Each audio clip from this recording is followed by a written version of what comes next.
সাফওয়ান সবসময়ই প্রকৃতিকে ভালোবাসত। একদিন সে তার 3 বন্ধুকে নিয়ে সুন্দরবনের ভেতরে ট্রেকিংয়ে বের হয়।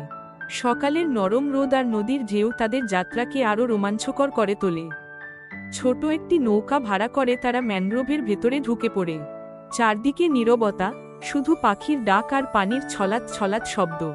হঠাৎ দূরে বাঘের পায়ের ছাপ দেখে তাদের হৃদস্পন্দন বেড়ে যায়।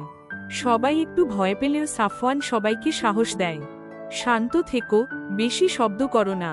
তারা পায়ের ছাপ অনুসরণ না করে অন্য পথে ঘুরে যায়। বিকেলের দিকে তারা গভীর বনের ভেতরে পথ হারিয়ে ফেলে। মোবাইল নেটওয়ার্ক নেই, আর সূর্য ডুবছে, আতঙ্ক ছড়িয়ে পড়ে। কিন্তু সাফওয়ান বুঝতে পারে উত্তর দিকেই নদী আছে। সেই গাছের ছাল খুঁটে উত্তর দিক চিহ্নিত করে দলকে এগিয়ে নেয়। প্রায় 1 ঘন্টা হাঁটার পর হঠাৎ ঝোপের ফাঁক দিয়ে নদীর ঝলক দেখা যায়। সবাই স্বস্তির নিঃশ্বাস ফেলে। অবশেষে তারা নৌকার কাছে ফিরে আসে। ভয়, অনিশ্চয়তা আর বিপদের মাঝে তারা বুঝতে পারে প্রকৃতির ভেতর অ্যাডভেঞ্চার মানেই শুধু রোমাঞ্চ নয়, বুদ্ধি, ধৈর্য আর সাহসেরও পরীক্ষা।